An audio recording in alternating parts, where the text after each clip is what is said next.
So you probably are very familiar with us. Foxy just did a Death's Door run, and I did a Shadow of the Colossus NTA Boss Rush random run a few days ago, but I'm so happy to be filling in and be able to show my favorite category of this game. So this is going to be a run of any percent normal, so I'm going to be starting a fresh file and going start to finish. Yeah, so should we just go? Should we just go? Go, All right, go, so we're go. going to start the timer in 3, 2, 1, bam. Okay, so the great thing is, since we're playing any percent normal, we actually have a lot more breathing room. Yes. To talk we can talk to you. Yeah. Read donations. Ask us questions. Give us your favorite Colossus in the amount of monetary donations to Alzheimer Funded, please. Yes, absolutely. Vote with your money. Tell us what your favorite is, and we'll tell you why you're wrong. Well, also, Okay. I would love to hear like your nicknames for the Colossi, your anything. So to get into a bit more of this game, you all saw me running the individual bosses the other day, but just to get into actually what makes this game great and why I fell in love with it is some of the plot. The way that this game is structured is you don't have individual grunts you have to fight. You don't have anything else like that in between. It's just the 16 Colossus fights, and Gen Design is really, really famous for the fact that their storytelling, a lot of it is left implicit. So while there are certain things that are canonical and certain things that are established by the developers and by the game itself, everything else is left open to the imagination because Fumito Ueda believes so strongly in people being Ueda so much. Extremely. There's a lot of love here on the couch from us for just. No, that was such a good launch, though. Oh, okay, that was like literally. Oh wow, the game said no. It's okay. This is a late night run. We're gonna have a good time with this. I'm not super concerned about it. But just to get into a bit of what makes this game great, just. Basic plot is nice you. Prep. Thank you. You play as this guy named Wanderer, and you come to this place that is only referred to as the Forbidden Land, with a girl named Mono who is dead. And there's a deity that exists here that speaks with both a male and female voice, known as the Doorman. And you say, "Hey, I understand you have the ability to bring the souls of the dead back to life. Can you help me resurrect this girl?" And the Doorman says, "Yes, but you have to kill these 16 Colossi because they're sealing my power." So that's why we're doing these Colossus fights in the first place. Well, we don't know that the power is sealed. It's just kind of like a little bit of trickery of like, we can do it, but there's a catch. It's like kind of a genie style thing going on, is the best way to say it. Absolutely. So basically, this is the first Colossus, Valus. So what I'm going to be doing here is, rather than doing what the game wants me to do of climbing up his back, I'm going to grab directly onto his beard because we can move in this first cutscene. As soon as... Oh no, we're starting this off with the memes. Okay, so one unfortunate thing with this game is if you don't get the strats exactly right the first time, some of them allow you a little more breathing room, while other Colossi just... There is no other way. If you don't get it first try, like, you have to go with backup strats. The nice thing here is if you miss that first cutscene skip, then it's really just a matter of, like, hitting the ankles again, and then you're just not moving in the cutscene, but we can still take out the Colossus really quickly. Yeah. So just like that, there we go. Valus down. That's honestly the biggest thing with any%, and that's so as somebody who used to run Shadow of the Colossus a lot, any% was kind of the category. I was such a hardcore person about NTA, and that being like the more at least beginner friendly and understanding the game in itself. But like any% really is the kind of the big kid category, because you get one shot to do everything that we're going to be doing, and that's really why Ruby's going to be showing off their strengths of this game and why they're here, more or less. So, yeah. Thank you. You're very welcome. Yeah, and this is my favorite category to run. So the way I even fell in love with running this game was a bunch of my best friends and I, when we went to college together, bonded over the fact that we liked a lot of the same games, and this was one of them. So we would do races where it started off as us just playing through the game and passing the controller back and forth, switching off who was fighting which Colossi. And then it became full races of us having two PS2s or PS3s side by side. The races would take us like 6 or 7 hours. So keep in mind, this was not us actually speed running, but casually trying to get through it as quickly as possible. And that made me really fall in love with playing this game just for comfort and support. So when pandemic hit, and as a performer not having live performances anymore, I got into playing this a lot, and thanks to the community being so welcoming, like that's what made me really fall in love with it. So being able to show this category, which is easily my favorite to run, and NTA Boss Rush Random being my favorite way to practice it with friends, I'm just really glad that I can bring both of those things to ESA. And one thing that's really cool, so there are a few of the Colossi that actually their strats for the any percent run are completely different, and this is one of them. So if you remember Quadratus, the boar, where I hit the bottom of his hoof so that he, or actually, no, I use ump jump. What am I doing with my life? I basically hit his ankle, and then as soon as he goes down, I could grab onto his butt. We're actually not going to be doing that at all. What I can do instead is activate the cutscene to start the fight early while I am mid-air over the Colossus and just jump directly on his back. So let's see if we can get this going. Perfect. Okay, so... Good positioning. Yep, the cutscene's going to start. And already, there we go. I'm on the Colossus. Oh, it's there, by the way. Have fun. Like, yep. And this is one of the most, so there are a few different types of stabs we're going to be using throughout the course of this run. One of them is called plants, and that's what I'm doing here. So if you notice, no matter how much Quad is moving, he couldn't shake me.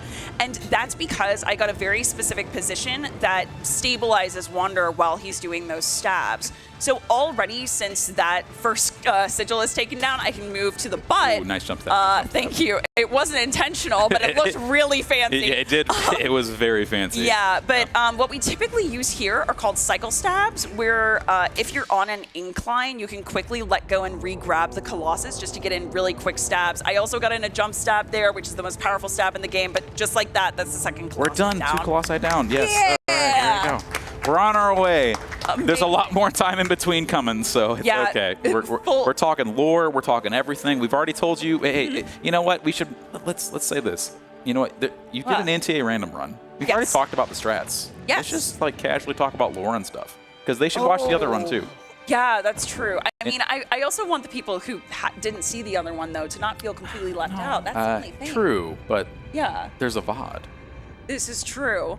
Hey, check out the VODs. Check out the VODs. If there was all a the run VODs that you were really interested in and you didn't get the chance to watch it, there's plenty of opportunity for you to still catch so many amazing runs from these incredible runners. Getting to know so many of these people over the course of this week has been a life-changing experience for me. It's been insane. And I have been loving every second of it. I'm really ready for in-person events in the future. Oh, man. Oh! Thanks, ESA. Thanks, everyone. Guys,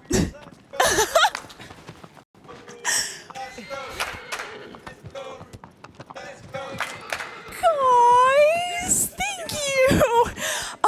Okay, so getting into really quickly, just because Foxy was like, we have time, we can talk about some of these things.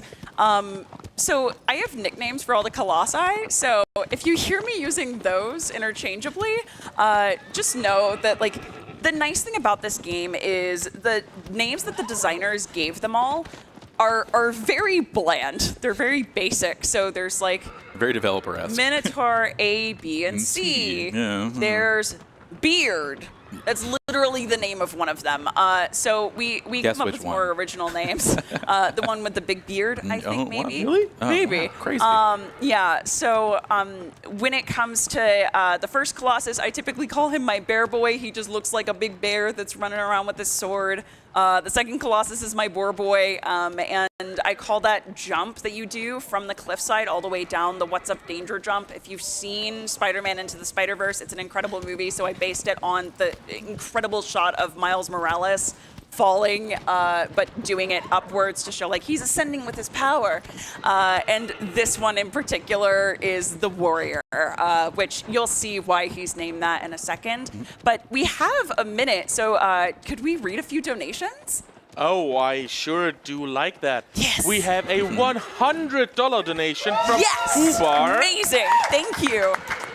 And they're referring to one of our intermission videos because they're saying, oh my goodness gracious.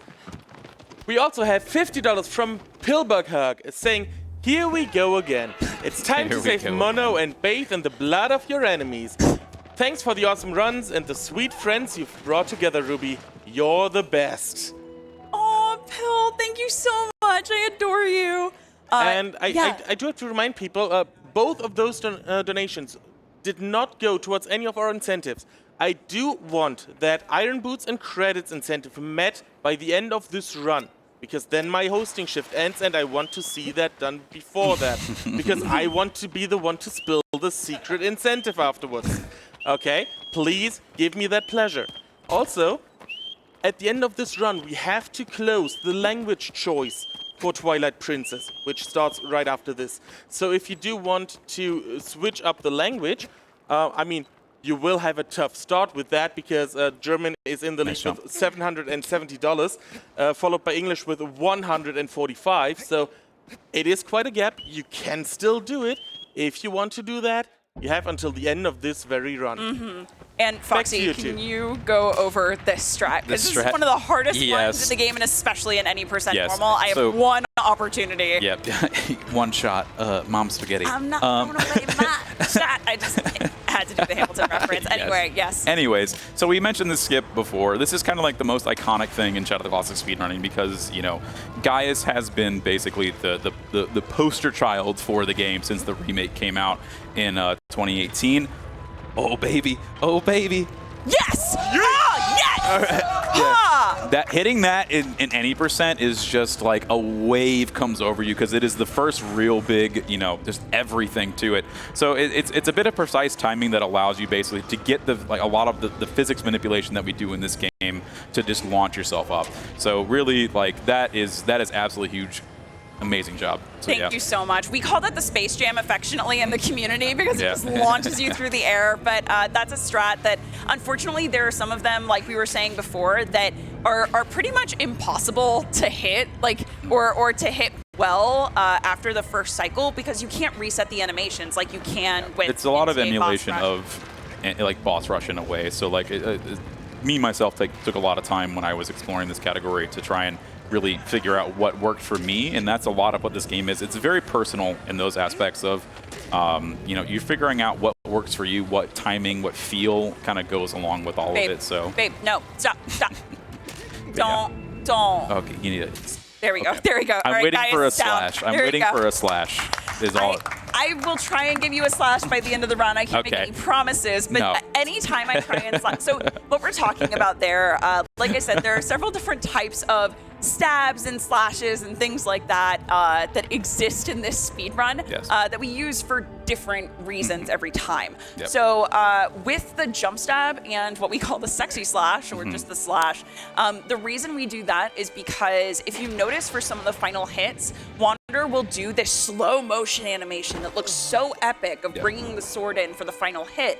The problem with that is it's slow. Well, it's slow and we're speed running, but also the fact that we want to make sure to cut down on the in-game time as much as is humanly possible, because since this game can be run on PS4, PS4 Pro, and PS5, it's running at different FPSs, so the load times are different. We can't really use real time, or else anyone who isn't on a PS5 would be completely discounted. So by using a sexy slash or a jump stab, it actually takes you directly into that final cutscene rather than using the extra like 3 or 4 seconds of in-game time for every single fight. And since they're 16, like any time that we can minimize, we want to.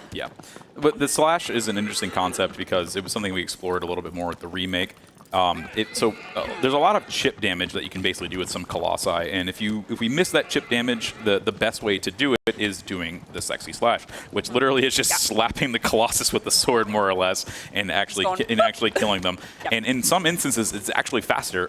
For a little while, the Gaius IL world record was held with the slash, because you would actually do the sigils in the opposite order. You go to the belly first, and we've mentioned this a lot before, but if you haven't seen IL speedruns of all the Colossi, please check them out. They're incredible. The things that we do, so good. like the things that we do, are obviously incredible. It's in the sense of like, I'm doing this all in a row. Like, I can't take a break. You know, I have to prove the fact that I can do it consistently, and that's a huge, big piece in this game. But the ILs themselves sometimes are completely different from anything that we do, just because you are focusing on milliseconds at the end of the day. So Kuro IL, Phalanx IL, Argus even, like there's so much, like Malice even, like there's so many Colossi that if I could just sit you down and say, watch 10 minutes of speedrunning, it's just going to blow your mind, I guarantee I'll do it. Yeah. 100% guarantee. There's actually a really great compilation video that came out a while ago that basically showed that with the IL strats, you could theoretically do the boss rush of this game in 10 minutes of in-game time, which is just an absolutely insane time to think about considering the current boss rush world record is somewhere around the 14-minute mark. Yeah, and that's for in-game time, so like the actual like comparison of the the timer more or less, which is a little bit off. We took a lot of time figuring out how in-game timing worked, but next Colossus. Next Colossus, yeah. So I've heard this Colossus called a million different animals. Some people say it's a dragon, a deer, a giraffe. Like I've heard it all at this point, but basically what we do is, if you notice, I passed a bunch of bunkers that are inlaid in the landscape. We don't actually need to use those at all for this fight. So all I have to do is use aggro. You'll notice me doing this for several of the Colossi, where I can just launch myself off of aggro's back to get to slightly higher places at a much quicker speed. Yep. Think of it like the physics of a car. If you are riding in a car and it is going 60 miles an hour, your body is going at the same speed as the car, 60 miles an hour. So that's basically what we utilize here, since so much of this speed run isn't really glitches, it's more like AI abuses and physics abuses. Also, super clean Phaedra, by the way. Like, this kind of shows that sometimes, like, these bosses can just kind of say no to you. Like, this game is very much so, if you're not used to it, it will just tell you no. Yeah. So, in the NTA random run, like, a couple resets, no big deal. Here, they just got up on immediately. So, very, very good job. Very clean. Thank you. Yeah, if you don't get that first try, it is brutal. There we go. There's the fourth Colossus. Super brutal. Yeah, in any percent, this can lose you so much time. And there's actually a funny glitch that will happen sometimes, which before I got a world record in any percent at some point, I had a reset where specifically, I don't know, how, we have no idea how it happens, but the tail flaps for Phaedra will just start glitching out, like literally, like your hand. So regularly. Yeah, it's absolutely insane, and it's absolutely nightmarish because it's, again, the game saying no. What are you gonna do? You're just gonna hop onto it, grab, and hopefully that you get flung somewhere, way up into the stratosphere, and you land on the Colossus. Like, that happened during my first GDQ submission video, actually. Yeah. So if you ever look up glitches that exist in Shadow of the Colossus, that's probably one of the first ones that you'll see. Yeah. And I see we've got a bunch of donations, and it's going to take me a little to get to this next Colossus. So can we read a few of those out? Oh, sure. Amazing. I'd like to. You're getting so much love, Ruby. We have $20 from a super player saying aggro's the best Colossus. I mean, she's literally the best. Let's go, Ruby.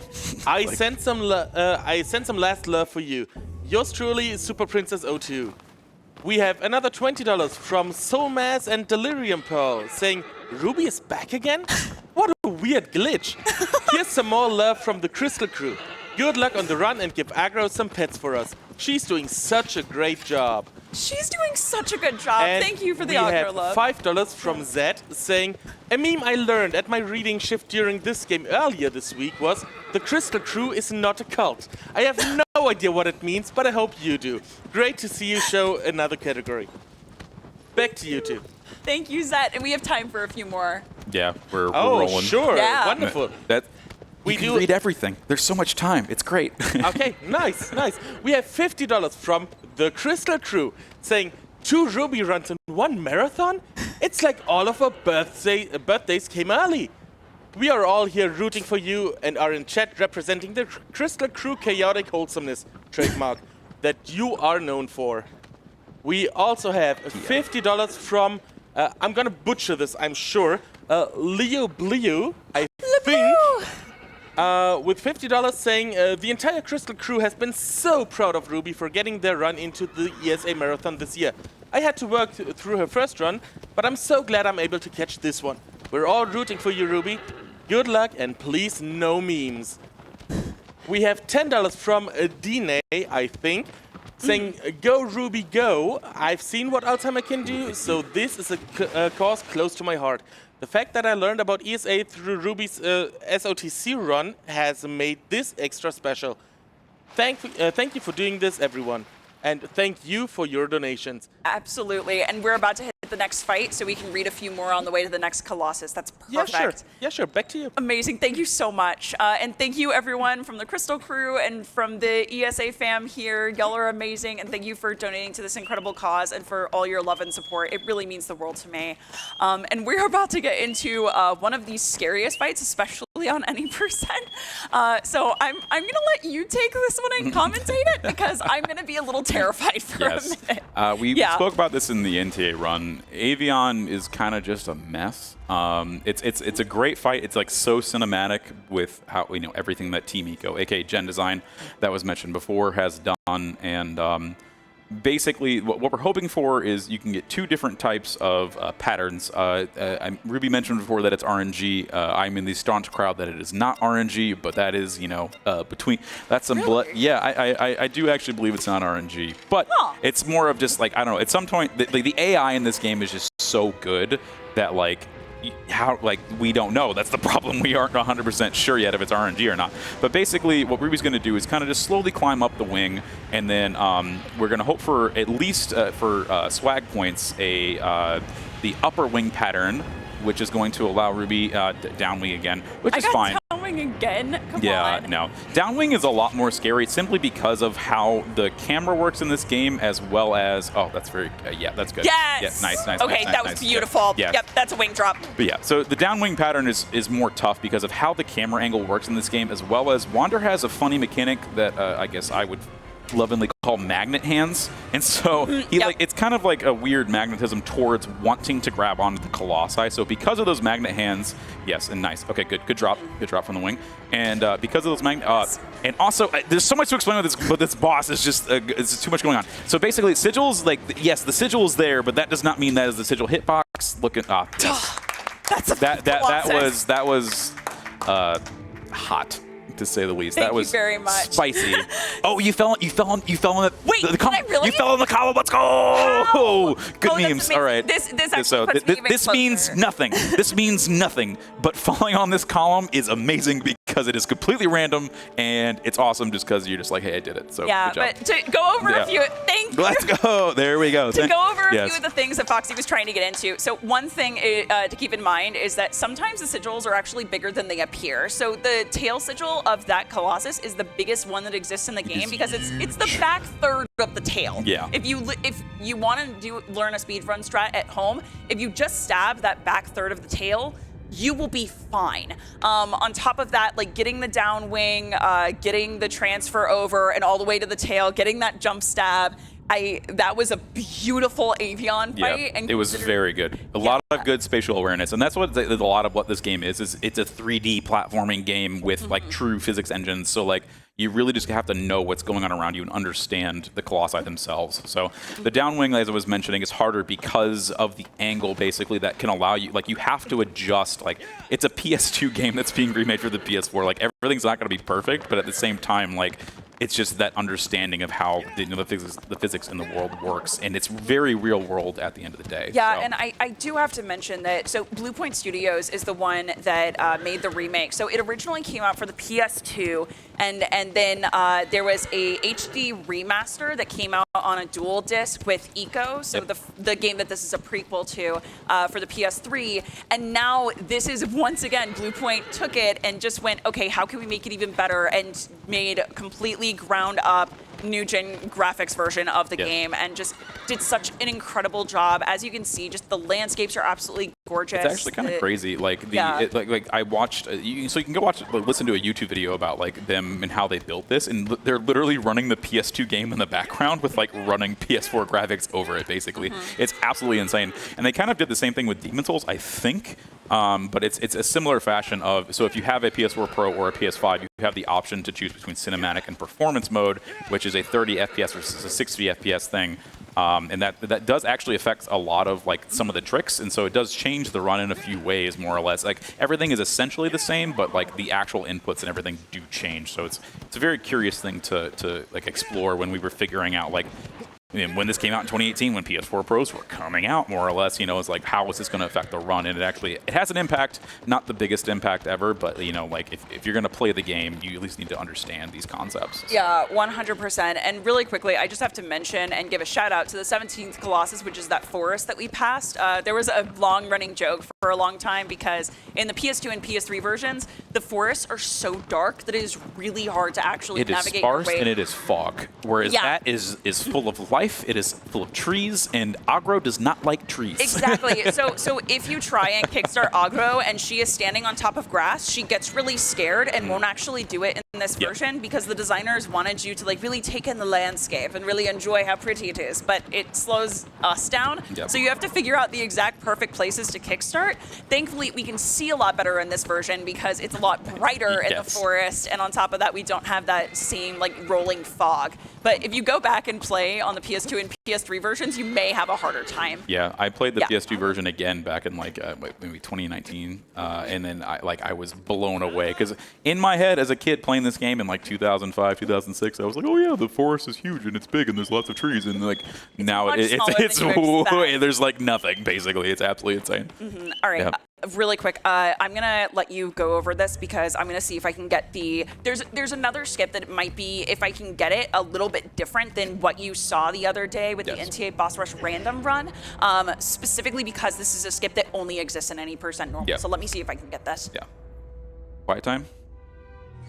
We could also do that. Okay, quiet time. It's a cutscene skip. Let's see if I get it. Yes.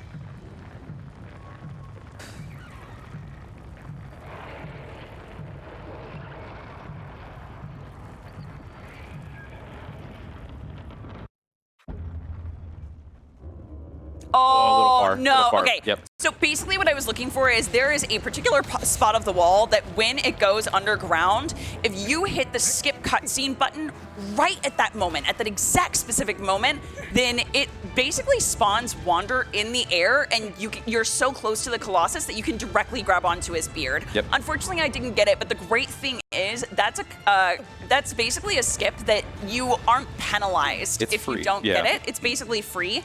It only really saves a few seconds, and otherwise you can do the boss rush strat. So it's a very small adjustment.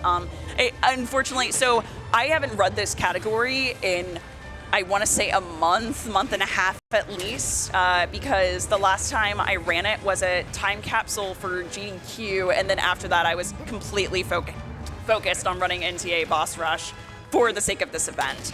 But basically, all we have to do is the same thing as the other day. There are 2.5 stabs that I have to do to each of these sigils. I'm gonna have to ride along with Barba because unfortunately he decides to just shake of his own whim sometimes, and if you're in the cutscene, it's really hard to actually cut off his animations. Rude! Dude, don't do this. That was close, but yeah. It's okay, it's okay. So all I need is another half stab, and there we go. Number 6 is down. There we go. Yeah, I will say, he can meme you so much more than that. The fact that I had to deal with a single shake animation of his and otherwise I had nothing else to deal with, that was still a really, really good Barba fight, even not getting that cutscene skip. So again, that maybe saves like 5 seconds, I want to say. So like, we're solid, we're all set. And this is a great time to read some more donations because it's going to take us a while to get to the next Colossus. Hydrus is a while away. Wonderful, I do like to hear that.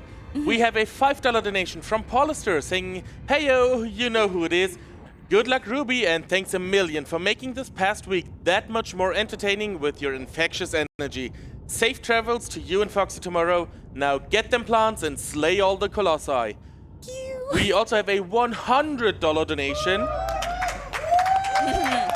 sent our way by Umrock T. Burn saying, "More Ruby, more Shadow of the Colossus, let's go!" Yeah! Both of which going towards the Iron Boots in credits incentive for Twilight Princess, setting that at $1,730 out of 2,000, so 270 left. We can do that by the end of the run. I am very certain of that, so please, Twitch chat, don't prove me wrong, prove me right. Get those donations in. I do want to see that incentive met. Yeah, we have so much time to work with here. It's an hour 40 estimate, so like everyone, please get in those donations. Again, it's an incredible cause, and if you can't get it in today, but you have like time and the money to spare tomorrow, this marathon's going to be going all the way through the end of the day. So make sure that you get those donations in for the incentives, for the incredible cause, and for the runners who have been at this event. So many people have been doing a really incredible job, so they deserve every bit of credit they deserve. Yes. Or wow, that was repetitive and redundant, huh?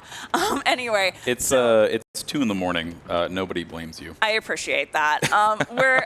So we're headed towards a Colossus. I know I mentioned that there are a few of these that some of the Colossi are basically functionally the exact same in Boss Rush and in any percent normal, but there are some exceptions that are really, really major. So one of them is actually with this upcoming Colossus, and this is known very notoriously as a place where in any percent normal runs go to die. Yeah. The main reason for that is there's basically a series of jump stabs I'm going to have to do in the water in order to get Hydrus to cock his head the right way.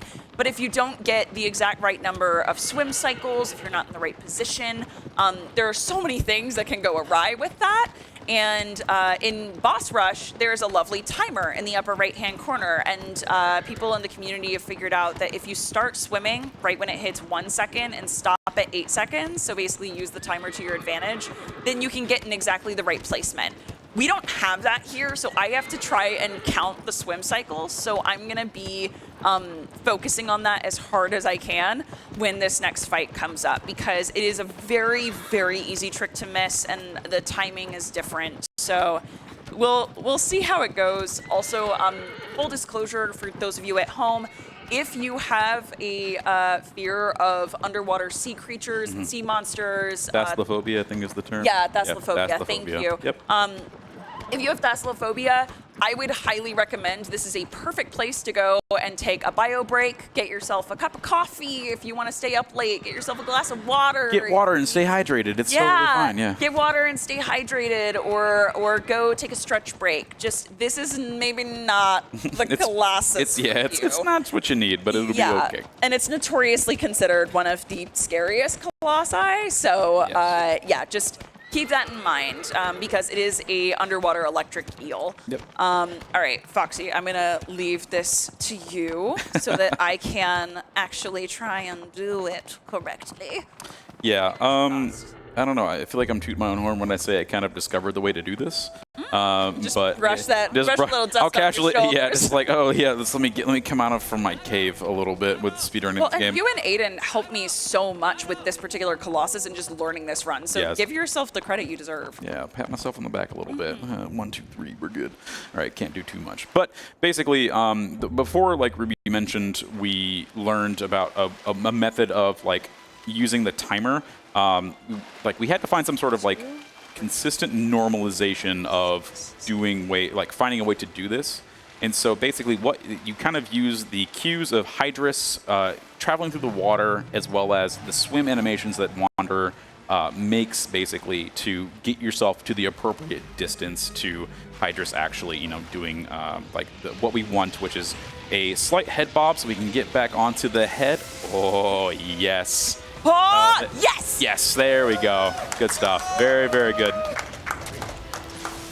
And basically, with the end of this is, so Hydrus is, thankfully, Hydrus is, oh, not again, dang. No, that's it's fine. okay. But yeah, so what we usually do is, or like the fastest method of doing it is, you aren't going to die from the shocks from the actual, the horn, I guess, that Hydrus is going to... First try, easy game for babies! Yes!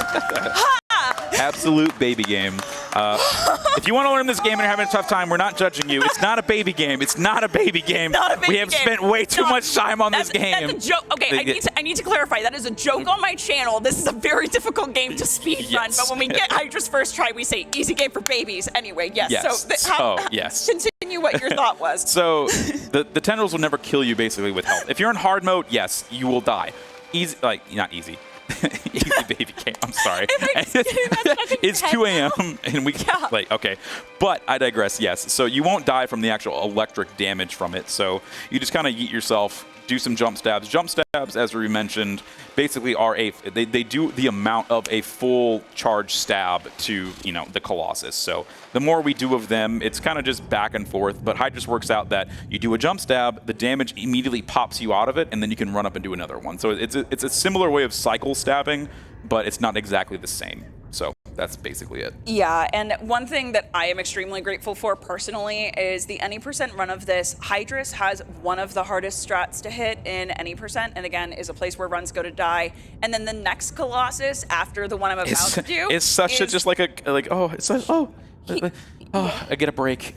Yeah, so the next one is my nemesis. So we get like the gimme Colossus, we get the break Colossus, which if you've played this casually, it's such a terrifying fight. Yes. But the great thing about being speedrunners is we do it a little bit different. It hits a little bit different, and it's the easiest fight in the game. It's so nice too, because like, I don't know, even in the PS2 version, when you like that's the whole thing of your like somebody who played this as a young person, you're like, oh wow, this is exactly how I remembered it, and you go play the PS2, PS3 version again, and you're like, oh wow, like this is not how I remembered it more or less in comparison.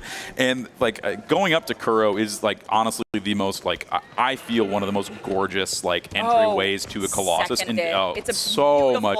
It's a beautiful arena, area. and like it's like there's nothing to do there but like grab fish, like and that's it. Which, fun fact, there actually is a trophy in this game called Animals of the Land, where if you touch 4 of the different animals that exist, so it's a turtle, a dove, a hawk, and a fish. Yep. So if you were ever curious how to get that trophy, one of them is going to be through here. I'm not actually going to be touching any of the cute little fishies this time, but if you ever were wondering how you could actually get that particular achievement, then it's going to be in this area, and it'll be in a pool of water that I pass. You'll see it when I get to it.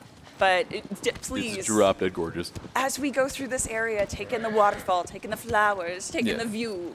Also, this is probably one of the harder Colossus to find because simply it's like it's a small little cave in a dark area, and you're like, oh, like let me shine my light to figure out where I need to go, and you don't see the cave entrance. So I've seen so many casual, like a lot of us honestly will just watch people on Twitch who are like, you know, playing through the game the first time, and I think a lot of what makes this community great is that it's hard to find people that will just let you experience the game, but can also ask those sort of like, you know, good questions of how am I going to ask this to you that's going to at least inspire your mind to do something different, but not necessarily ruin the experience, right? But I feel like so many Shadowrunners have so much more fun watching people play it the first time and just being able to encourage that experience. Yes. Yeah. Because we all the only reason we play this game is because we love it too much. Like it's not because it's not. I'm gonna say it's too much. We don't run like I don't know. There's some people that want to be competitive and those sorts of things, but like just a Fumito Ueda game at the end of the day is just so much more different than anything else out there at the end of the day. So really, I don't want to say it takes a special kind of person, but like we all here because we love the game and we understand that we want other people to love it. And that's just like the basics of it, right? Yeah. So that's what it comes down to at the end of the day. So we're a small, tight-knit community. We're always happy to bring people in. Wow, thanks, Wander. That was really dumb. So that was as simple as I usually jump to get over that little crevice and then just didn't. Happens so sometimes. it happens sometimes. The game says no. That's the game's fault. It's honestly just a meme. It's fine. But we're actually going to be getting into that easy fight. So basically the way this works, once I actually get into it at the bottom of this stairwell, the very first thing I'm going to be doing in this fight to get the Colossus' attention is I'm going to whistle.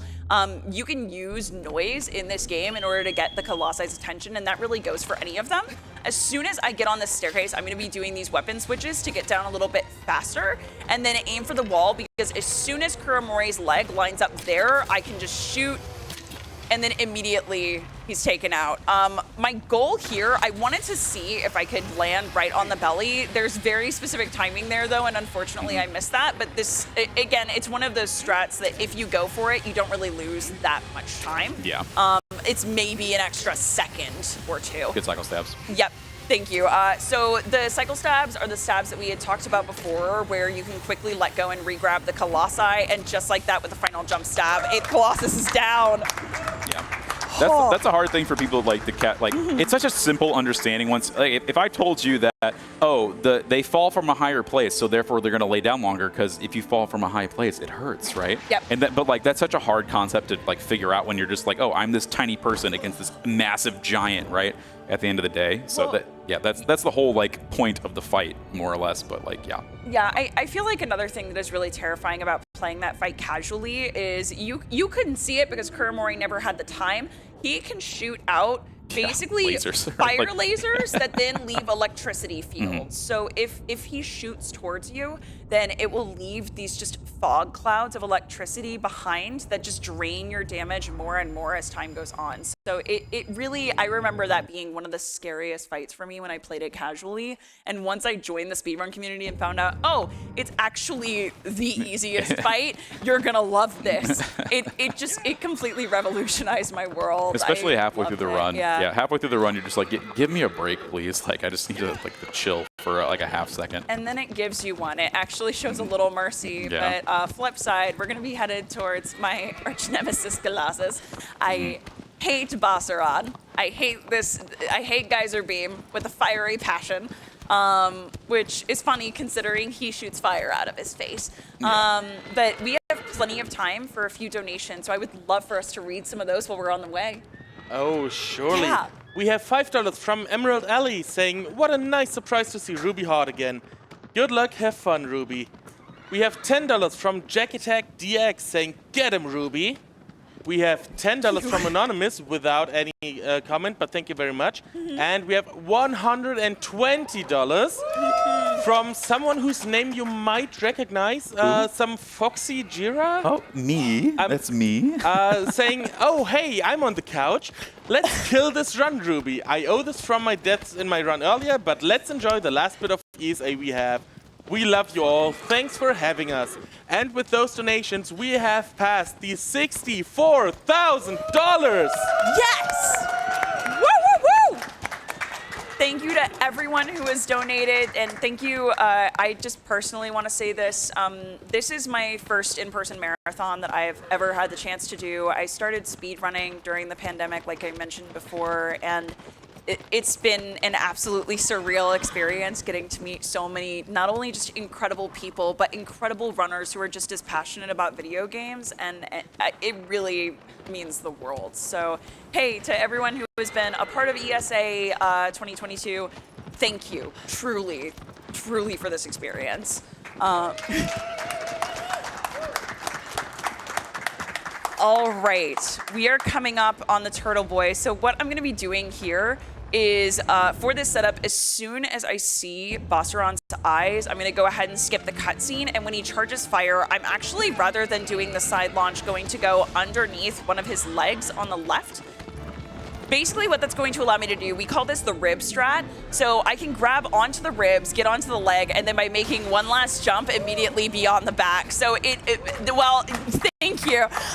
So the front side launch is far easier in boss rush, but in the any percent run, it is one that just the setup requires so much more specificity of positioning, of how many steps he does. So for people who just don't have that specificity or don't have the time of day, and personally, I really hate Basaran. I just want to get this fight over with. I'm going to go ahead and just use this. And now, once I get past this halfway point with, please, hang on. Oh, hang on. Babe, don't you ever do that to me again. That was terrifying. Okay, anyway, Anyway. Please stop. I will speak to your manager. Like, I don't know who I need to talk to, but this is rude. Okay, we're gonna get back to the head. This is fine. Again, I hate this Colossus. So unfortunately, sometimes we have to fight like this. The good thing to know is that if you hated this Colossus casually, you're gonna hate it while you speedrun it. So it's Kuro you hate because you're a casual. You love your speedrunning. Basaran, everybody's just like, nah, dude, like out of here. Like. Oh, but oh, I had the plant, and then he shook me out of it. Yeah, so this is a Colossus that, like, the plant is extremely hard to hold. He flips his head up and down, so you can't even hold the plant during the first half of the health bar. The strat is insane, but there we go. That was about as well as I could have hoped for first try from Basaran. If you miss the strat to get onto this Colossus, rather than having that retry button at your disposal like you would have for Boss Rush Random, what you basically have to do instead is go to a cliffside and do what my community and I call a tactical yeet, of just throwing yourself off a cliff so that you die and then reset in the right position. Tactical deaths otherwise, but yeah. Yeah. But tactical yeet is so much more fun because you just yeet yourself off. Honestly, the best thing about it is if you can get it just right, you can do some sick flips as you're going down. Yep. So. Wander likes to do sick flips. Sick flips, yeah. And we're going to be headed... Okay, so the nice thing is, for me personally, Basaran is like the bane of my existence. After this point, the run is just fun for me. So I feel like this is the time where we can just take a deep breath. Breathe. And relax. Move on. Well, we have 6 more Colossi to fight. And the next one is my little sandy boy, Dirge. This one is really great, but we're going to have quite a bit of travel time. And I want to hear more about those incentives. Can we hear some announcements about what we have coming up? Oh, definitely. So, I've been talking all the time about the Iron Boots and credits, but I'm not tired of doing that, so I'm still continuing with that. We are currently sitting at $1,850 for that out of 2,000. So we need $150 more for that incentive to be met. And then FX will show what, how equipping the Iron Boots for the credits can have some unexpected side effects in the credits. I haven't seen those. I'm really excited to see them. We also have the language choice for Twilight Princess. We currently have German in the lead with $820. English in second place with 145. Spanish in third place with 62. And French with 40 in last place. It's still open until the end of the run. You can still change that. Yes, I know the gap is big, but if you all band together, you can still make it. Band together as a restream and do it. Take it away from the Germans. Sorry, Germans. Absolutely. I mean, I'm German, I don't mind. So then we have for Pokemon Go, the Totodil's nickname. Currently in the lead with a whopping $365, so basically $1 per day in the year. Croissant. In second place, we have with $110. I love Barba. I want that to win. Please donate towards that. Third place at $100 is Purdue. And, the others are even further apart, but you can see that all when you select your incentive to donate towards. So you can see everything that's already been there. You can even suggest a new name if you want to. So, and then we have for Demon Souls later, today, you can either spare or kill the Maiden in Black. Sparing is currently in the lead with $415, and we have $80 for killing the Maiden in Black. So if you want to switch that up, or if you really want to spare her, then you know what to donate for. So get those donations in. We have some wonderful, wonderful incentives. And as I said, as soon as those Iron Boots in the credits are met, we will open one more incentive. And I do want to be the one to announce that. So please get those $150 in by the end of the run. Thank you very much. Back to you two. Thank you so much. We believe in you, chat. You can do it. Also, I will say, as somebody who's familiar with Demon Souls speedrunning, killing the Maiden has better music at the credits. I don't know. That's the kind of weigh your options here. Morality versus good tunes. I don't know. But pick your favorite. So then you got to get those donations in. Yeah. I'm all for the tunes. Yeah, see? Exactly. So you got your duality. The duality of humankind, I guess. Of humanity, of life and death. Yeah, the music or... not killing people. It's the good option. The good option, yeah. option Yes. in like being, what is it, Paragon or Renegade in the Mass Effect series. There you go. All right, so Dirge. This Colossus, basically the speedrun strat is actually very similar to the way you would play it casually. It's really just a matter of optimization of timing and using what we call one cycles. So if you've heard me say that I one cycle Kuromori or anything, basically what that means is there is a certain damage threshold we can hit on a sigil, and that will allow us to actually kill the entire Colossus without it resetting any of its animations, since a lot of these Colossi will basically, after you take out one... Oh, don't do this, babe. Close to the wall. That's okay. Yeah. But basically, if you... Hang on, sorry. Okay, there we go. There's the arrow. So if you do a specific amount of damage to the sigils, that will allow you to not reset the animations. So like for this fight, for example, usually if you do just 3 full stabs to the first sigil, then Dirge will dive right back under the sand, and then you have to restart the entire process again of shoot the eye, get her to hit a wall, and take out the final sigil. So what I'm going to do is specific amounts of damage. So I'm going to do 1 stab. I'm going to do a 0.5 stab, and we'll go over what that means in a minute. Yep. And a 0.95 stab. I think that's good. I think that's good. But I guess we're going to find out in a second. Yeah, so basically what I'm doing there is trying to make sure that I don't go over and completely kill the sigil while doing just enough damage to fully take her out. So... yeah, I think we're good. I think we're good. Yeah, it looks good. Yep, there we go. There we go. 1 cycle. That's Dirge. Yep. And when we refer to the specific percentages or damage amounts for each of the stabs, basically what we're talking about is if you notice the stamina meter, so that yellow meter in the lower left-hand corner, there's a little white dot, like dotted circle that will appear in there once I start charging up a stab. And we use that for specific damage outputs to each of the Colossi. That way we don't like spend too much time trying to stab it over and over. We don't overkill a sigil, so we have to do a 2 cycle.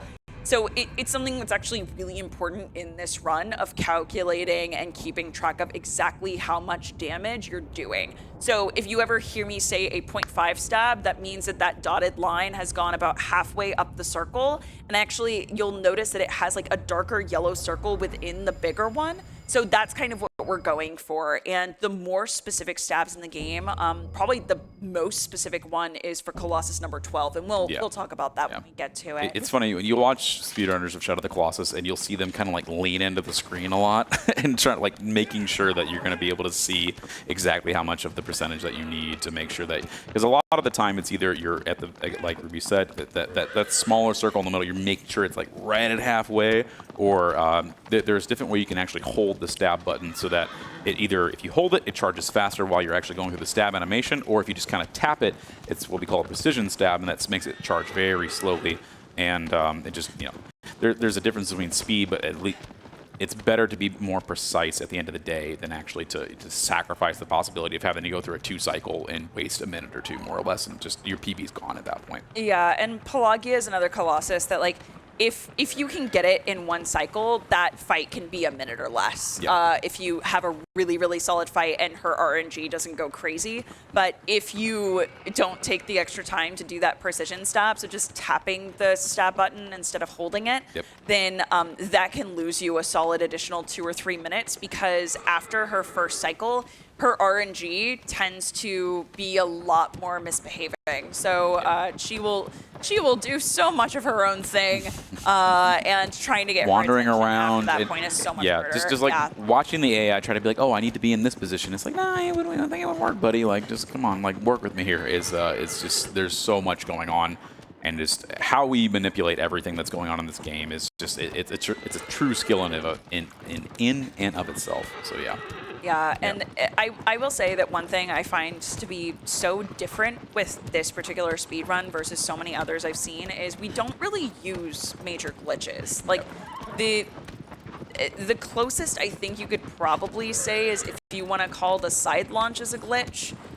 But even then, you're literally just using the physics forces applied to you. Like there's really only two glitches in this game. The first one being what you saw, where Ruby tried to do the cutscene skip and you just fell from the sky, and that's because the game is literally trying to put you in a certain position at the beginning of the fight, and we can manipulate that. The second is... And that was for Colossus number 6, Barba. Yep. And so in the NTA run, the other is the super jump, which basically you just wedge yourself in a corner and then use frames to kind of launch yourself up, right? So there's so few true glitches in this game compared to everything else, and it's just a lot of understanding of game mechanics. Nice drop. Yep. So the fun part about this Colossus really is that we literally, just because of like the world itself, you literally just fall into the arena that it's in, and then I'm fine. And then we're Wonder's fine. Yeah, He didn't break his ankles. Nah, you've absorbed the souls of at least 11 different, giant beasts. So obviously your body is just as, rock solid. So. Yeah, and this Colossus is one of my favorites. My two favorites are what I call the small boys. So this is my little lion boy, or Celosia. So basically, this particular Colossus is afraid of fire. So what normally you would do is light this torch that I just acquired, and then get Celosia, slowly nudged over towards the edge. But what we can do here is an AI manipulation, where if I pick up and drop the torch multiple times next to the cliffside, it basically tricks her. So when you're holding the torch and you're close enough to the cliff, it tells the Colossus once she's close enough, oh, I'm afraid of you, and I need to activate this cutscene that I fall off and the armor's going to break. But if you're next to the cliffside and you're holding the sword, then Celosia's AI is telling her, oh, I can fight you. I'm not afraid of you. So by picking up and dropping it, we're basically making her switch between the two things, so she runs much faster to that cliffside. But just like that, Colossus 11 is down. I will say I do find it sort of funny. In your NTA run, you went to the bottom layer, and then this run, you didn't even get hit at all. So yep. It's like literally mix both the two, and then that's the normal strat. But at the end of the day, yeah, beautifully done. Thank you. One thing that's really interesting about this fight is there are 3 different places you could really potentially end up when Celosia activates that cutscene. One is on the very, very bottom, in which case you have to run away from her before you can actually mount, otherwise she gets up too quickly and you can't get on her back. One of them is the second tier, which is kind of the ideal place to land just because you have to jump less distance. And then the final place is that very top tier where you just don't get hit by her at all. And then you kind of have to take a second to jump down. So that was a moment where I didn't get hit, but I would much rather be on top than be on the lowest tier. And the lowest tier is very awkward because you have to drop the stick and then go through getting back on Celosia's back. The top tier is more awkward because there's a certain distance to where you can do a jump step down and be really clear about where you're going, because if you did it from that high up, you'd just be kind of just plummeting into the ground. Whereas the second tier really in itself. Oh no, Babe. Agro, no, please. Where are you going? Hang on, Agro. hang on. We talked about this. Yes. Don't do this. We had this discussion earlier, but I digress. So the second tier really is the best because you have the perfect amount to do a jump step, and then you can immediately jump step again. So it's basically the fastest way to kill Celosia because you only need 2 full stabs. So that's about it. Yeah. The smaller boys don't need nearly as much damage dealt to them, so it makes the stabbing part of the fight go really quickly. It's just a matter of tricking the AI. Yep. So we're about to head actually to that Colossus I was mentioning earlier that has the most precise stab in the game. Can you aim the camera down a little bit towards this section, the waterfalls here? That's a Bob Ross painting. Can we just say that? Yes. That's 100% a Bob Ross painting. And every time I look at it, I'm just in awe of just how gorgeous this game is at the end of the day. It's so Well, and that's what made me fall in love with it in the first place. Not only just the lore, and I have all my own theories about the lore. That's again part of the beauty of it is there's so much room for the implicit storytelling. So, and I know we've talked about some of our theories, and some of them are the same, some of them differ. Yeah, there's overlaps. So, I think that's the beauty of Fumito Ueda games in general is that, and from I don't know, I want to say I've studied his work, more or less, but just kind of reading up on different things he's done and talked about. It seems really that his idea is that there's no one way to play the game. Every individual experience is going to be different and then, unique in your own way that's going to give you that sort of artistic expression of what you want to experience in it, right? And so I think that is the true beauty of all of this, is that anybody can do this differently. There is no intended way to do everything. There's no perfect way to solve a puzzle. Like, yes, they have to have parameters in which you're going to be able to like do it and understand that, hey, we're going to try and lead you in a certain direction. But if you somehow get a Basaran, like a launch on Basaran, if you get a launch on Gaius, on everything else, like that's kind of the point, right? That you are really just experiencing the game as yourself. And we take a little bit of that out, but at the same time, this game is such a feel-based thing that, like, I would tell you how to do Gaius launch different than the way Ruby would tell you to do it. And, like, we can give you hints and like, some advice on, like, hey, maybe you should try doing these certain things to give you a better feel. But at the end of the day, you're going to do what makes you the most comfortable. Yeah, absolutely. And even some of these strats, like, are done just a little bit differently, just with the nuances and what feels best for you as far as the timing. So the way that it feels to me when I practice this game is almost like rehearsing a piece of music. Like it's very rhythm based. It's very timing specific. And I will say, if people are interested in like some of my lore and theories, if we get like another $200 in donations during this run, I will happily talk about a little bit of my lore theories. And we'll have plenty of time to read some more donations after this fight, but we are about to get into it once I swim through this pool. So let me... so to really quickly break down what's happening in this fight before I actually get into it, because this is a very complex one that goes very quickly. If you blink, you miss it. So Pelagia, I call him the dentist or my toothy boy, because the main thing that you use for the strat is teeth that are actually on her crown. So by hitting those teeth with your sword, you can manipulate where Pelagia moves. So you can get her to move forward and then left and right.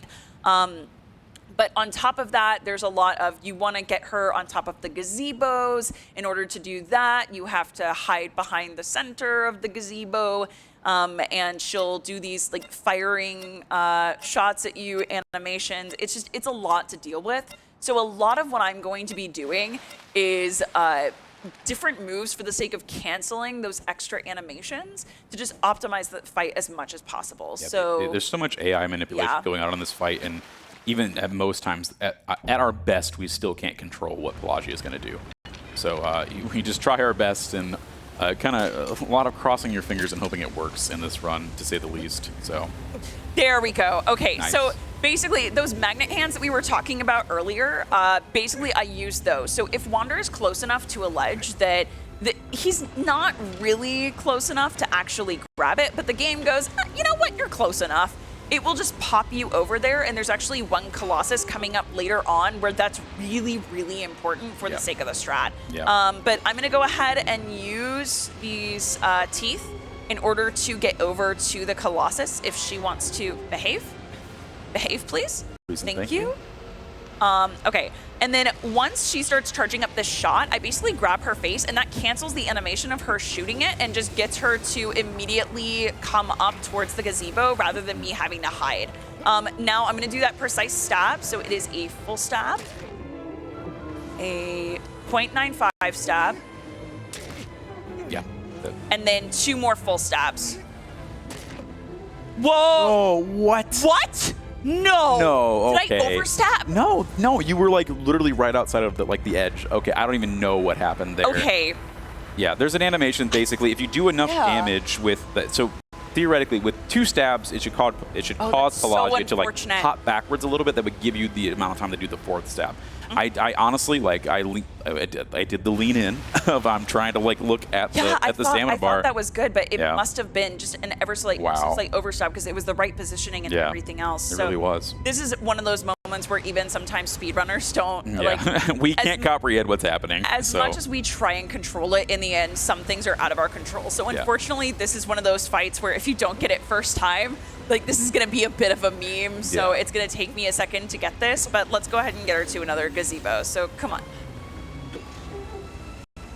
And donations in the meantime while we gazebo it up? Great idea. Yeah, can we go ahead and read some donations while I gazebo it up? Of course we can. We have $100 from Hero of Shapier saying, here to see Ruby on stage and support a great cause. And we have a $20 donation from Tim, and I apologize in advance, but I can't help myself. Ruby's no stranger to run. She knows the rules, and so do I. A single cycle's what we're dreaming of. Never Tim. tire of killing Colossi. Thank you very much for that donation. Tim, thank you so much. Thank you, but also how dare you? Yes, big shout out to Rick Astley in the audience. You did a great job. That was not against you. No, that was not at all. No. Yeah, so so my background, I started off in, there we go. There's the Colossus. We're done. Moving on with my life. So that's honestly the first like really big mistake there's been this run outside of Valis. So I'm fine with that. It's not gonna be a PB or anything like that like the other day, but like it happens sometimes. But to go into the meme that just happened with the Rick Astley, my background is in theater, and when I was younger in musical theater, I have a redemption on my channel that is specifically that people can redeem song requests or serenades. So like I'll for the serenades, like get out my ukulele and I'll play a song for people, and then for the casuals, I'll just or for the casual play song requests, I'll just sing the song as I'm playing a game, just a cappella. And one day someone redeemed Never Gonna Give You Up by Rick Astley to be sung as I was doing that fight, and now just the meme has never died. So thank you, Rick. Thank you, Rick. Thank you, Rick, in the audience for never gonna give us up. Just always looking dead at me. 3 runs in a row. Let's go. Yeah, for that beautiful Rick Astley cardboard cutout. And we are officially in the final 4 Colossi. Thank you so much.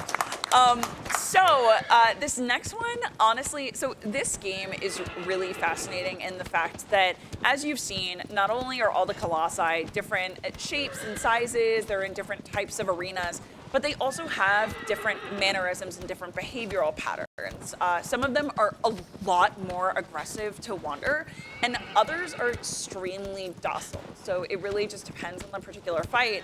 And this is actually Foxy's favorite fight in the whole game. And this is mine. Yeah, it's the one and only pacifist Colossus in the entire game. Really, truly pacifist. Like, Phalanx is going to do nothing to you at the end of the day. Like, it's all about you just, trying to manage your way across what is, I guess, technically the largest Colossi out of all of them that is in the base game or in the game itself. And so, I don't know. I really, like, growing up, this is definitely, oh, there we go. Agro's afraid of grass. Sorry, guys. I don't know what to tell you. Like, now we're in the weeds, just kind of. He hates grass so much, and like, I don't get why. It's just grass, buddy. It's okay. You'll a make horse. It, Agro. You are bigger than the grass. I bet you are a very large horse, if anything. So, and literally indestructible at that. So, I guess grass can be kind of terrifying sometimes. But yeah, Phalanx, my favorite Colossus. There are some jokes sometimes here and there in the community that, at least in the olden days, that Phalanx used to be like, everybody's favorite. But at the same time, it's like it's everybody's favorite for a reason, in my opinion. Like it's such a grandiose fight, where like you're literally careening yourself through the sky over this large desert, and it's I don't know. There's so much to speak about it that it's insane. But I don't want to take anything away from Cenobia, by the way. So. No, I all of us have our favorites. My personal favorite Colossus is Cenobia, who's actually going to be the next one that we fight. So you'll get to see my favorite very soon. They're literally back to back. Yep. But I do agree that this is a really exquisite fight, and just the scenery of being in the desert is so beautiful, especially as you're like throwing yourself on her back towards the next. It's absolutely insane how much just air time you get, but you're so high up. There's so much going on. It's absolutely amazing.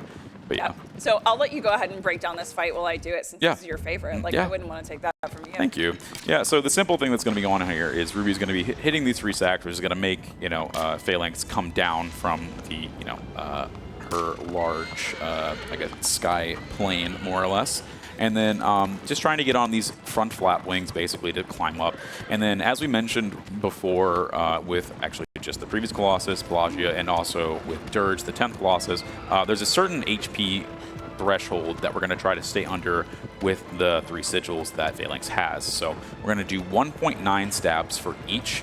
And then basically, and we didn't kind of explain this earlier, I don't think, but okay, good jump. Yep. Yes, and so with a lot of these, because we're shooting arrows at these colossi, basically that's doing enough chip damage that we don't have to actually worry about, you know, the little bit that we're not doing on these sigils, and it looks good. Yep, the Phalanx actually is like, you could go home and repeat this immediately almost. Like it's a fairly, like if you just want to emulate a speed run basically of what you're about to do, is the simplest this one is to speed very, run, very honestly. much, Yeah. it's extremely simple. It's very like beginner friendly, and it's a very fun fight. You kind of just like kind of feel epic, you know, as like this, you know, like you are Wander and going through all of this more or less at the end of the day. So very simple fight, a good way to learn about stabbing and how to precision stab versus other things, and like pay attention to everything that's going on the screen, as well as doing these crazy jumps. So yeah, so Phalanx goes very fast, very quick, and you know, obviously sometimes you're gonna get shaken out of stabs, but no big deal. It happens, and then a jump stab to finish it, and bam, that's Phalanx. That's Phalanx. G. Oh, that feels good. Here, I think to celebrate that, we need to read another donation. Can we do that? I can definitely do that. Yes. We have $50 from Yuhu MNB saying, please put towards law %. Donation to Runner's Choice, please. So what would that be? Oh my goodness, I want the iron boots. You want the iron boots? I'm a huge Legend of Zelda fan. We can definitely do that. Yeah, We absolutely. can definitely do that, and with that, we are only $100 away from that. So Twitch chat, come on. Okay, please. we've got make that happen. 3 colossi left. Okay, Give me those $100. Like, come on, please. chat. Like, we're looking at I do want you. to spill the secret. You Yeah. know, I don't want the next host to be the one. I want to be the one. Please. Let's make it happen. Please. Yeah, Come on. Yes, please, for our host. Yes. All right. And okay, we're headed towards my favorite Colossus. He's my Guga boy. He's my Guga Garda boy. He resembles a bulldog. His code name from the designers is actually Cerberus. So that's one thing that like definitely hints at him being a dog. Super metal. I love it. Yeah. But it's actually going to take us a while to get there. I feel like if I start explaining the fight now, it's almost preemptive. So let's see. So we've got the Iron Boots incentive, and then as far as the others that are like up and coming, I think the biggest ones are the language incentive coming up Before next, we go, right? though, I just realized that I haven't used the restroom since a few hours before my run, which was several hours ago. So I'm going to take a quick bathroom You know, break. I think we can manage, but thank you. Yeah. I shall return. All right. While Foxy goes to the bathroom, hey, can we talk about incentives? Oh, definitely. Amazing. So, let me just refresh the page so I have the actual numbers. Yeah, absolutely. So, for the Twilight Princess language choice, nothing much changed since last time. So, German German still ahead with $820 in front of English with 145. Spanish at 62 and French at 40.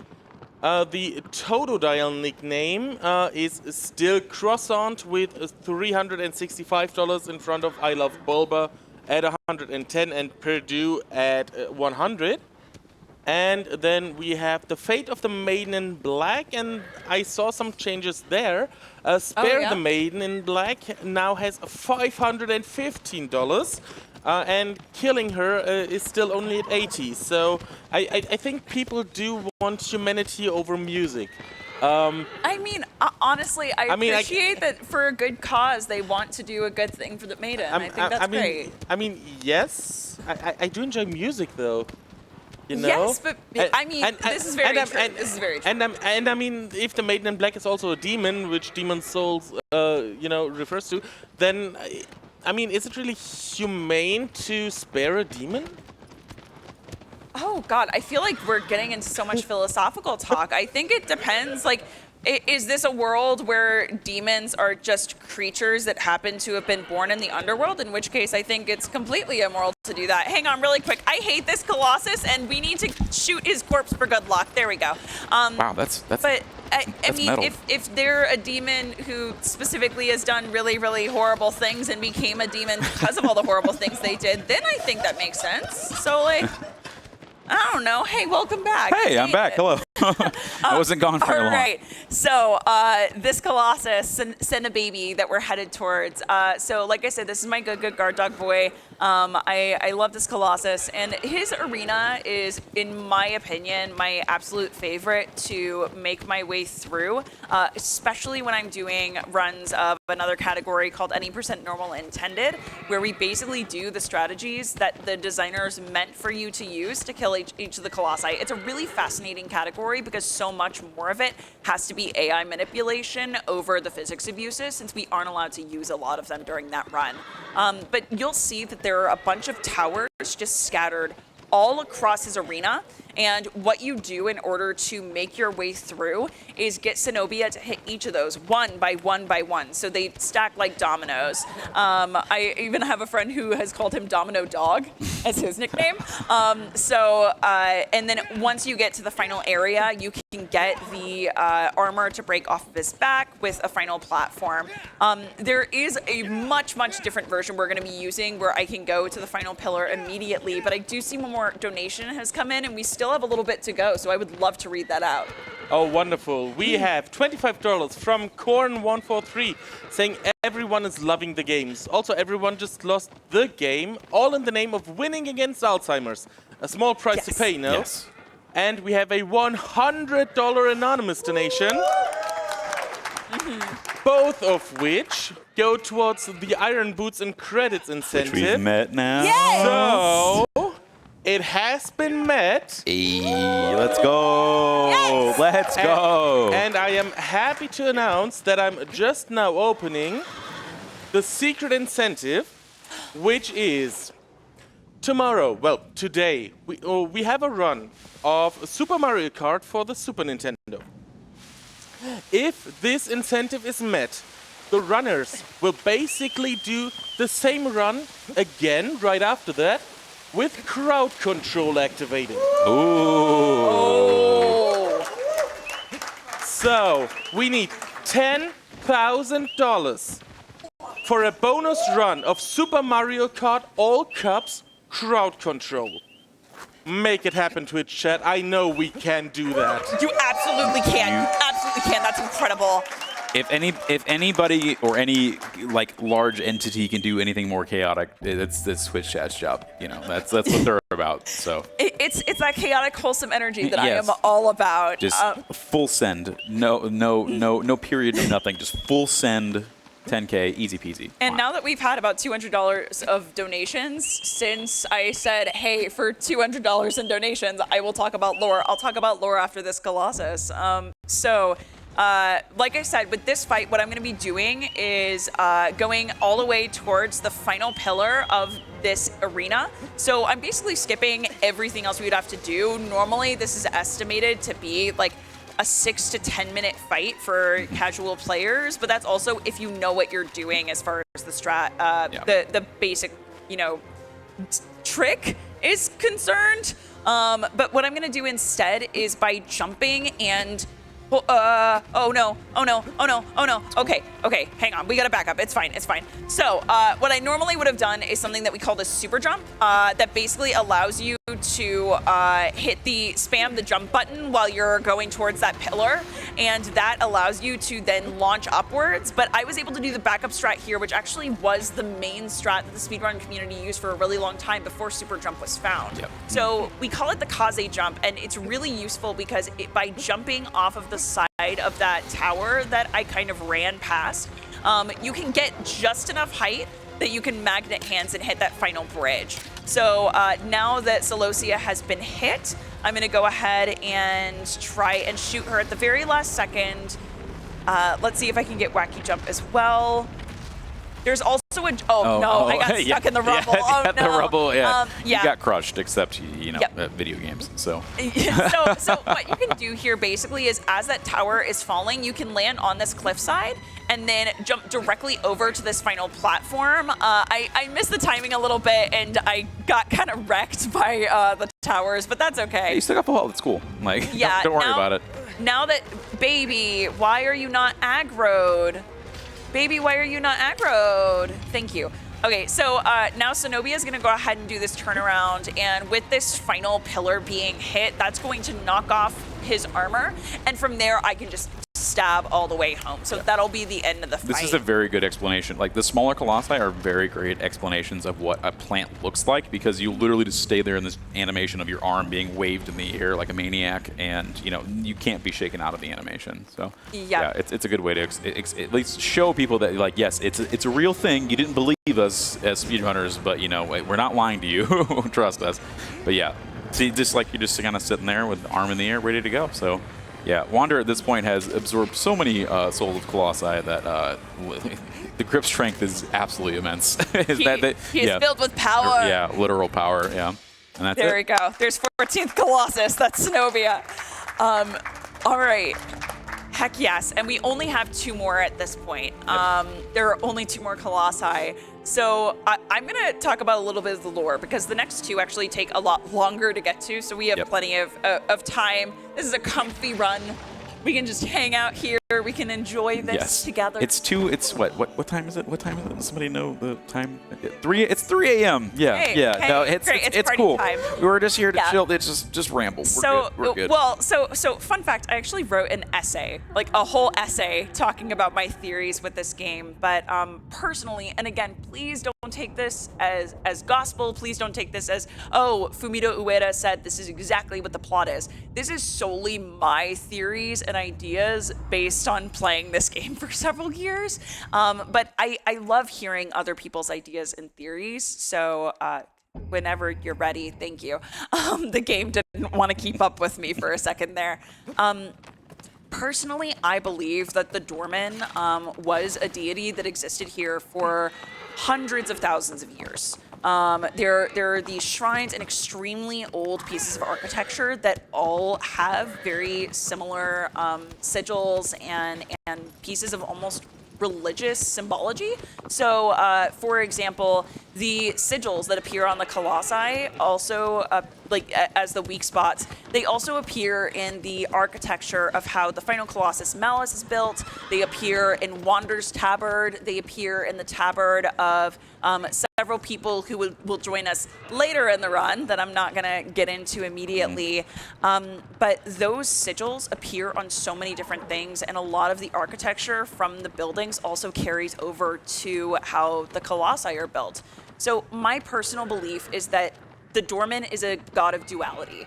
So good and evil, dark and light. The darkness and light I kind of take from the fact that when you're in the central temple and you speak to the Doorman, there are these lights, these sun rays that kind of shine downwards.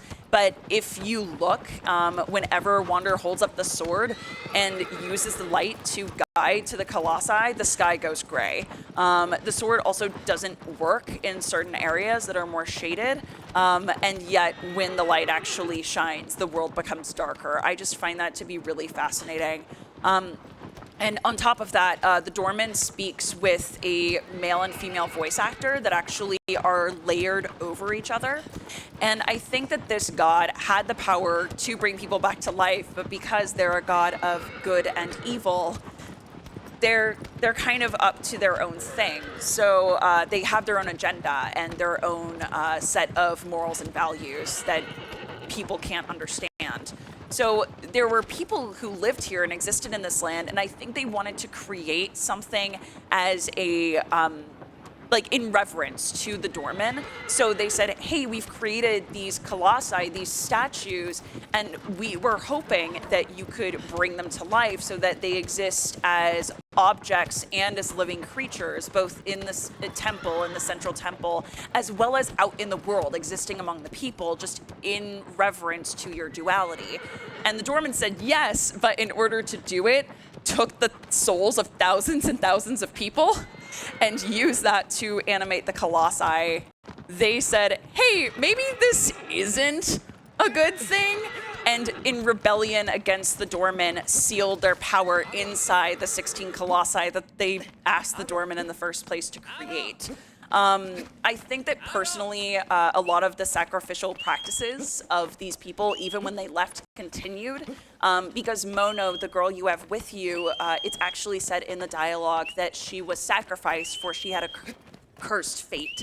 So I have a feeling that some people, depending on certain physical traits or features, may be considered almost too tied to the land that they once came from. And since Wander has a lot of the same religious symbology on his tabard, things like that, I personally think that that is a way to show that he's an acolyte of this religion, and Mono was probably the first person he sacrificed, and then felt guilt, felt so many other things. And at one point, there's even a really beautiful cutscene where Wander just ever so gingerly touches Mono's cheek. So I think that he probably was romantically invested in her as well, and was trying to do this as a way to undo his actions and relieve himself of the guilt. So those are some of my basic theories about the game, but please feel free to come up with your own when you play. And now we are starting the next Colossus. Thank you. Very good timing, actually. Perfect timing. So what I'm going to do with this fight is basically... Here, actually, can you go over it? I'm sorry, I just realized there's so much happening in my head there's a lot now. happening. Yeah, so basically, thanks to Magnet Hands, you can get right into the little nook of the little fur that is in Argus's hand, just with some well-timed jumps, basically. And then what Ruby's going to do here is something similar that would be done with Basaran in, I guess, a different version of how you're going to be speedrunning that Colossus, both in NTA, is we're going to jump up, and by jumping up, you give yourself, and yeet again. Thank you. Good job, Ruby. Thank you. Basically, by jumping up, it's the same thing we do with Basaran. You give yourself some invincibility frames, and then you do a side jump, which gives you a leap up and gives you forward momentum, basically, but then with the actual movement of the Colossus and their sheer size, actually pushes you all the way up. So that was an extremely good... That was an extremely good that was an extremely clean Argus fight, to say the least. That was incredible. Yeah, so this is turning out to be a pretty damn good run. Thank you very much. Yeah. I mean, I'm sad about the Pelagia and I'm sad about the Valis, but everything else, there have been very occasional memes, and otherwise extremely it's been clean. So extremely smooth. clean for a marathon run. Even I'm not going to call myself seasoned, but somebody who's done this run a lot. Seasoned marathon runner, just give himself a hair flip. A little bit of peppered beard. No, but yeah, this is an extremely clean run. You're doing amazing. Thank you so much. I appreciate that. And we are headed towards the final Colossus in this game. Yeah. Thank you.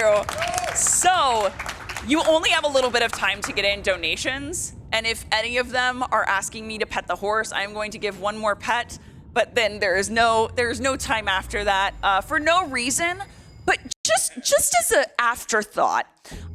If you happen to be to have problems with seeing animals die in games, I promise you there is going to be a very scary moment where it looks like something happens to our wonderful horse friend. I promise you she survives. No, we get her some slippers, we get her a little snorkel, she's doing all right. Yeah, she's fine. But definitely get in your last Oh wait, I literally said I was going to pet the horse and then I didn't. I will pet her before she goes away. We can give her some good pets. She's done a good job. She's done a very good job. She works so hard. Only given the fact that there was the slight hiccup in the force the second time for Phalanx, Agro's done a pretty good job this run. So. Absolutely, but we have plenty of time to read those last donations as we're headed to this final Colossus.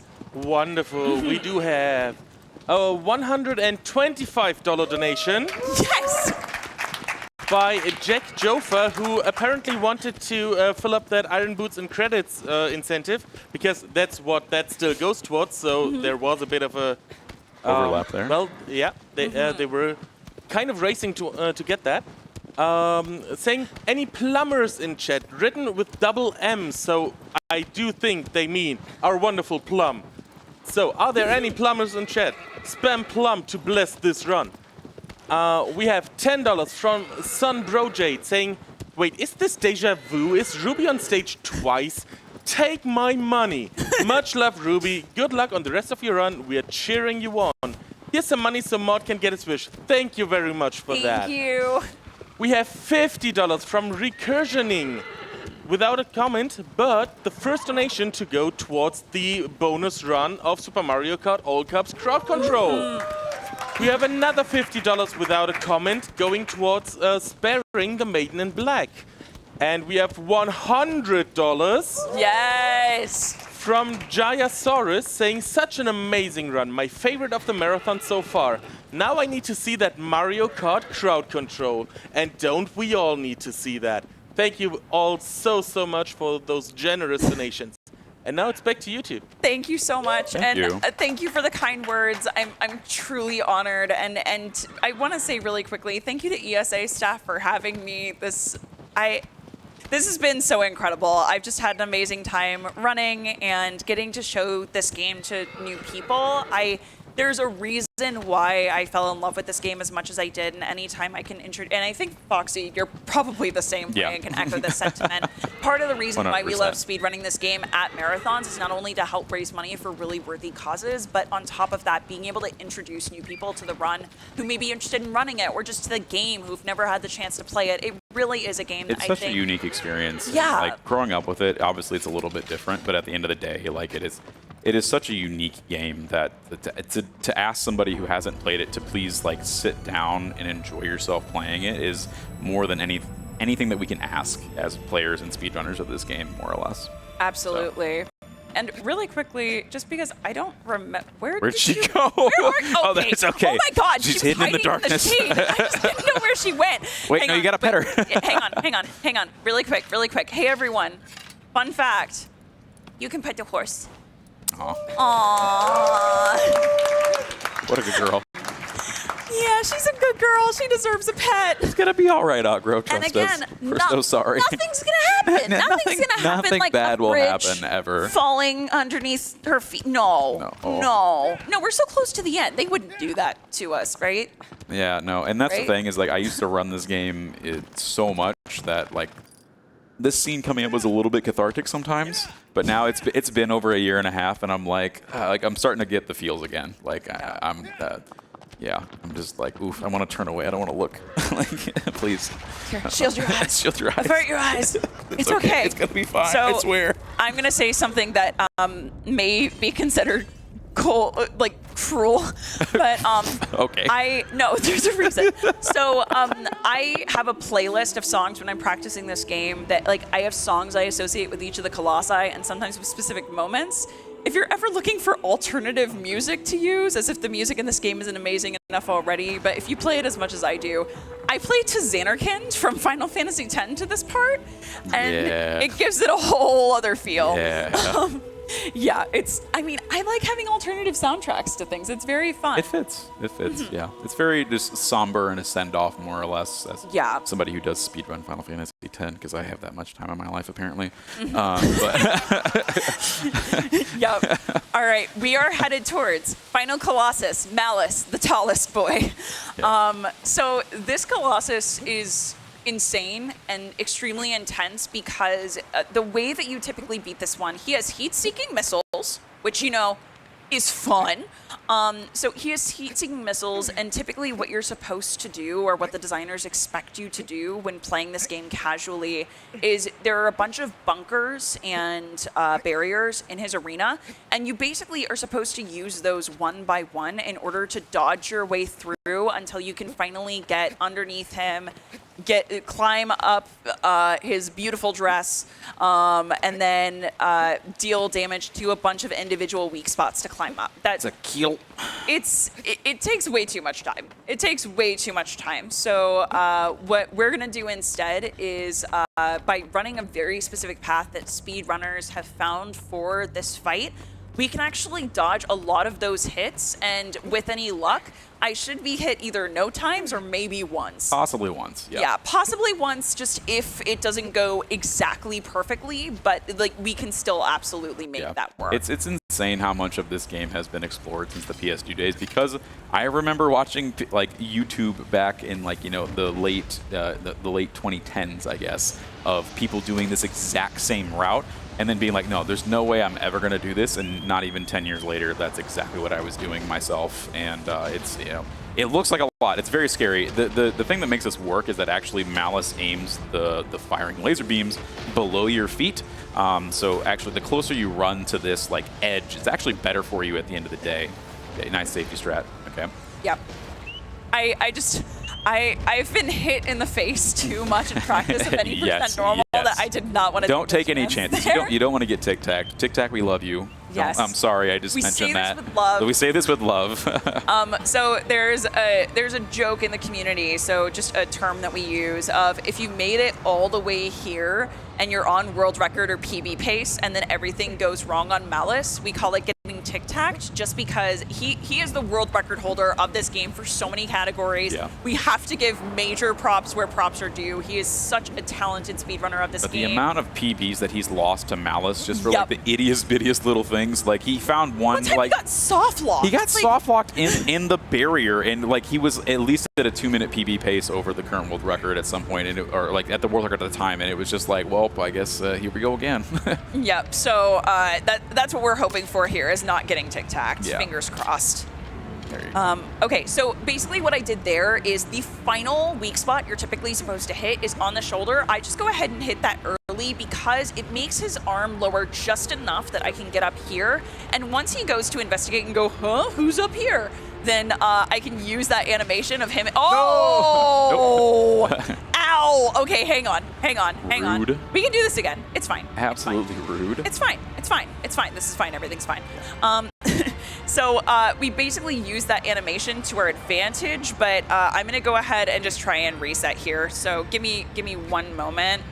Oh gosh, that was really unfortunate. Hey, at least you know you know where you are on the Colossus. I don't have to tell you to go left or anything. Sorry, Church or Cooperman. All right, here we go. So take 2. Let's see. There we go. Good shot. All right, so we got the arrow shot. Unfortunately, if you go just a little too far to the right, you can get yeeted back like that by his arm guard since it is on fire, as you can see. But let me go ahead and give this one more try. Would you say this ruby's on fire? This ruby's on fire. Yeah. Okay. There we go. All right, I'm on the shoulder. There we go. That's what matters. Ah! Oh. Ooh. Don't Mean do this. Don't do this. Shakes. Yep. Malice also really likes to meme when it comes to his shaking of the shoulders, and for casual runners, this is a absolutely brutal point because it can send you flying off and then cause you to have to climb him all over again if you haven't already taken too much damage. It's a very mentally tough Colossus. Yeah, but now I've got the plant, so at this point I shouldn't be shaken out and we should be all set to go from here. It's not going to be time yet because we have one more section in the any % run, but there we go. There's the final Colossus. Jump off the edge. Jump off the edge. Jump off the edge. I don't know if I can. You can't. Oh, I believe in you. Yeah, just hold back left, and then as soon as you land, eat. Okay. Yeah, you'll be good. All right. Fun little thing you can do here, which I've been doing since my PS2 days, is if you hold into Malice, and then you should be able to... Oh, that's fine. You can jump off the edge maybe a little bit. Yeah, all the way down to the void. There you go. And the tendrils just chase you all the way down. Chase you down. They know what they're about. All right. Yeah. So the final section we're going to be hitting in this... Where is that even? It's literally the bottom of the world. Like, why it exists, who knows? Like, that's incredible. They rendered the entire thing. Yep. And thank you for that.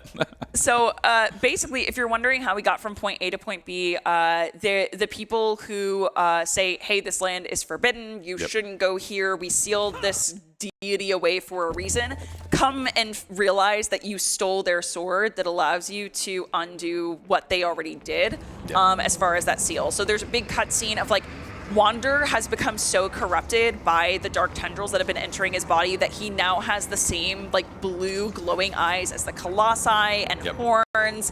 And then the Doorman takes over his body. So Wander has now become the Doorman. Surprise! What's his favorite vape flavor? Blue raspberry. All right. We don't condone vaping here, people.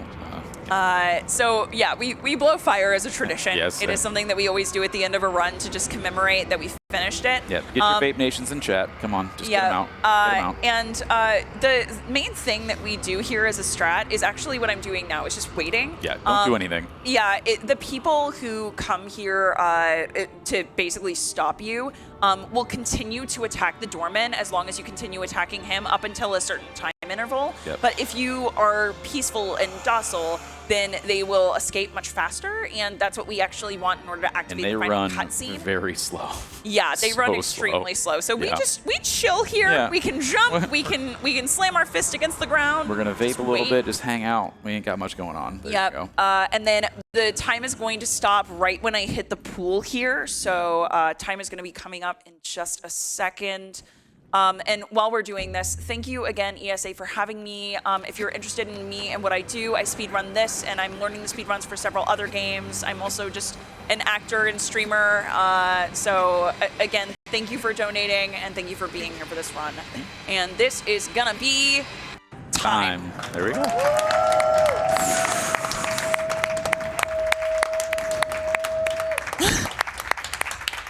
Thank you for having me, ESA. And again, this is Foxy. He did a Death Store run. If you didn't catch it earlier, watch the VOD. He is such a good runner of that game. And anything else you want to plug?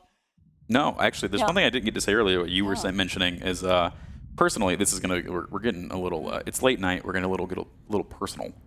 But yeah, so gaming for me is a very personal, just personal, down to earth thing, and I'm not very open about it in my personal life. So it's really great to be here in person with a lot of people and just kind of sharing that gaming experience and experiencing all this at once. So really appreciate everybody giving me that hype during my run and opening up more or less about that. It's a big deal to me, and I really appreciate it. So thank you all very much for letting me be here and enjoying us. So thank you. And this is our first time getting the chance to meet in person after a few years of being friends online. So this is great. Thank you. Thank you. Thank you. Yeah. Thank you. Thank you, everybody. Yeah, that Shadow of the Colossus.